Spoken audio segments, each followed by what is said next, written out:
Senator from North Dakota. Mr. President, I call up Kramer Amendment number 3105 and ask that it be reported by number. The clerk will report the amendment by number. Senator from North Dakota, Mr. Kramer for himself and Mr. Braun proposes an amendment number 3105. Mr. President, this amendment would simply prohibit any ban on hydraulic fracturing. Such a ban would raise Americans' cost of living, weaken our national security, and of course, actually enhance greenhouse gas emissions. Thanks to the technology of fracking, since 2007, U.S. oil production has doubled and natural gas production has increased by 60%. That's helping states like Colorado, New Mexico, Pennsylvania, and it rids us of our reliance on nations like Saudi Arabia and Russia. And, by the way, banning fracking would lead to triple-digit oil prices and possible global economic shock, as per the University of Chicago.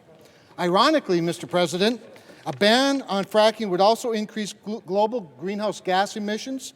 Energy Secretary Granholm just recently said that the Russian gas is, quote, the dirtiest form of natural gas on earth, unquote. And she's right. Emissions from Russian natural gas are over 40% higher than ours. Democrats' fracking ban would be bad for North Dakota and our nation and the environment, and I urge my colleagues to vote yes. The Senate will come to order. Senators, please take the conversations off of the Senate floor. The Senator from Vermont. Mr. President, I would urge my Republican colleagues to read the recent IPCC report. And if they did, they would find that it is now unequivocal that climate change is caused by human activity.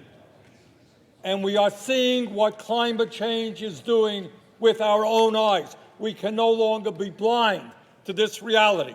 We are seeing the intensity and the increase in forest fires.